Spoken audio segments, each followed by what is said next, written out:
Yosua 17. Bagian undian yang ditentukan bagi suku Manasye sebab dialah anak sulung Yusuf ialah demikian. Kepada Makir, anak sulung Manasye, bapak Gilead, telah diberikan Gilead dan Basan, karena ia seorang tentara. Jadi bagian itulah yang ditentukan bagi anak-anak Manasye yang lain menurut kaum-kaum mereka, yakni bagi Bani Abiezer, Bani Helek, Bani Ashriel, Bani Sekem, Bani Hefer, dan Bani Semida. Itulah keturunan yang laki-laki dari Manasye bin Yusuf menurut kaum-kaum mereka. Tetapi Zelafehat bin Hefer bin Gilead bin Makir bin Manasye tidak mempunyai anak laki-laki, tetapi hanya anak perempuan. Inilah nama anak-anaknya itu: Mahlah, Noah, Hogla, Milka, dan Tirza. Mereka datang menghadap Imam Eleazar dan menghadap Yosua bin Nun, serta para pemimpin, dan berkata, Tuhan telah memberikan kepada Musa untuk memberikan milik pusaka kepada kami di tengah-tengah saudara-saudara kami. Sebab itu diberikannya kepada mereka milik pusaka di tengah-tengah saudara-saudara ayah mereka sesuai dengan titah Tuhan. Demikianlah kepada suku Manasye jatuh 10 bidang tanah selain dari tanah Gilead dan Basan yang di seberang Yordan. Sebab anak-anak perempuan Manasye telah menerima milik pusaka di tengah-tengah anak-anaknya lelaki, sedang tanah Gilead ditentukan bagi anak-anak lelaki Manasye yang lain. Jadi batas daerah Manasye ialah dari Asher ke Mikmetat yang di sebelah timur Sikem, kemudian batas itu terus ke selatan ke daerah penduduk En Tapuah. Tanah Tapuah adalah kepunyaan suku Manasye, tetapi kota Tapuah dekat batas daerah Manasye adalah kepunyaan Bani Efraim. Kemudian batas itu turun ke sungai Kana, ke sebelah selatan sungai itu. Kota-kota di sana adalah kepunyaan suku Efraim, sekalipun di tengah-tengah kota-kota suku Manasye. Selanjutnya, batas daerah Manasye itu lewat dari sebelah utara sungai itu dan berakhir ke laut. Ke selatan daerah itu kepunyaan suku Efraim dan ke utara kepunyaan suku Manasye. Batasnya ialah laut. Di sebelah utara batas daerah itu menyinggung daerah Asher, di sebelah timur menyinggung daerah Isakar. Tetapi di daerah Isakar dan Asher ada juga kepunyaan suku Manasye, yakni Bet-Sean dengan segala anak kotanya, Yibleam dengan segala anak kotanya, penduduk Dor dengan segala anak kotanya, penduduk Endor dengan segala anak kotanya, penduduk Taanak dengan segala anak kotanya, dan penduduk Megido dengan segala anak kotanya, yakni ketiga daerah bukit itu. Tetapi Bani Manasye tidak dapat menduduki kota-kota itu, sebab orang Kanaan berhasil untuk tetap diam di negeri itu. Setelah orang Israel menjadi kuat, orang Kanaan itu dibuatnya menjadi orang Rodi, tetapi tidaklah sama sekali mereka itu dihalaunya. Berkatalah Bani Yusuf kepada Yosua demikian, Mengapa engkau memberikan kepadaku hanya satu bagian undian dan satu bidang tanah saja menjadi milik pusaka, padahal aku ini bangsa yang banyak jumlahnya, karena Tuhan sampai sekarang memberkati aku.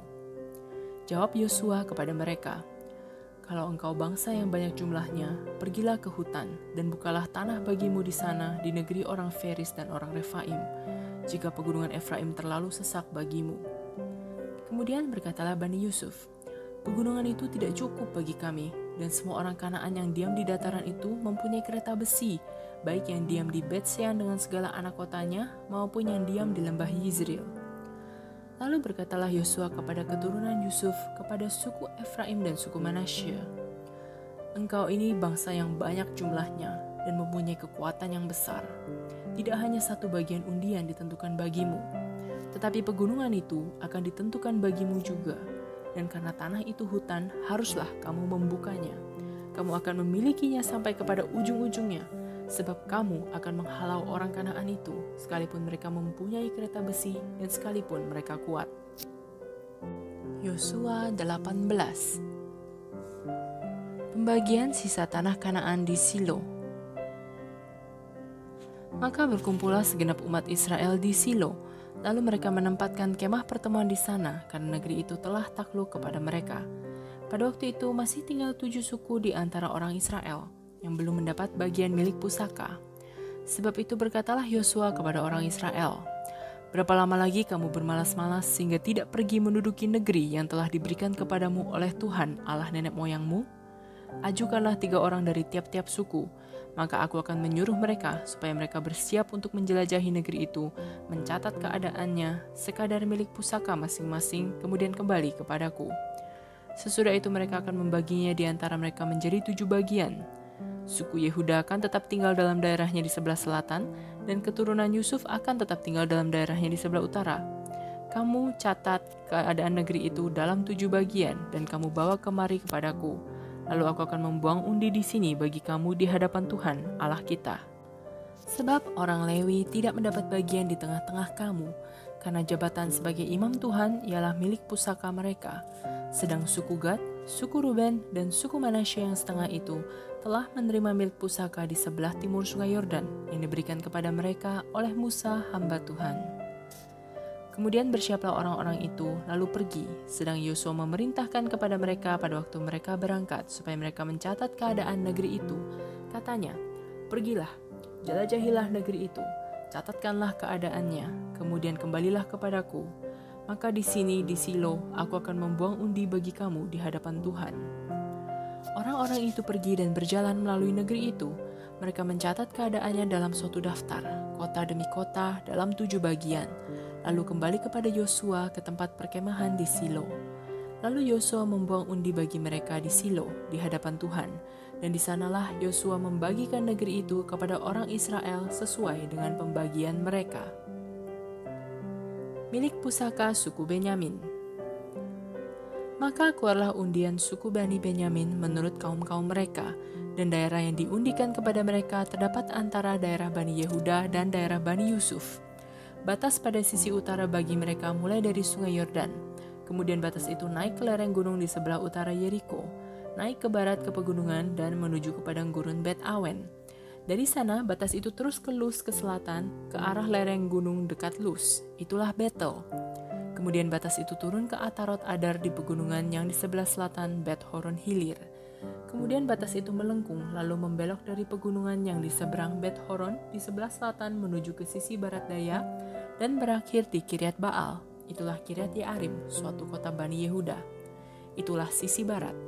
Sisi selatan mulai dari ujung Kiryat Yearim, kemudian batas itu menuju ke barat dan menuju pula ke mata air Meneftoah.